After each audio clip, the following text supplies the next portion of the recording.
శ్రీమాత్రే నమః. ప్రకృతి ఒక క్రమబద్ధమైన విధానంలో ప్రకృతి అంతా నడుస్తుంది. ప్రకృతిలోని శక్తిని మనం వినియోగించుకోవాలంటే ప్రకృతి ద్వారా మనం ప్రకృతి అంతా క్రమబద్ధ విధానములో నడుస్తూ ఉంటుంది. మనం క్రమబద్ధ విధానములో నడిస్తేనే ప్రకృతి శక్తిని మనం పొందగలం.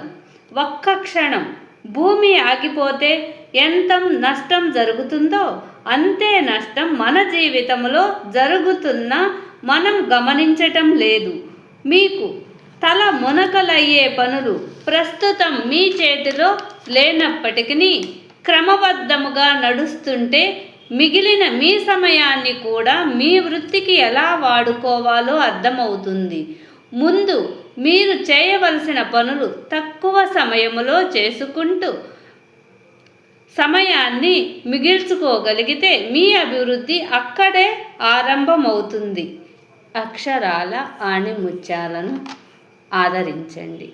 ఈ వీడియో షేర్ చేయండి, లైక్ చేయండి, సబ్స్క్రైబ్ చేయండి. ప్రకృతిని గమనించండి. ప్రకృతి నుంచి ఏం నేర్చుకోవాలో ప్రకృతే మీకు తెలుపుతుంది.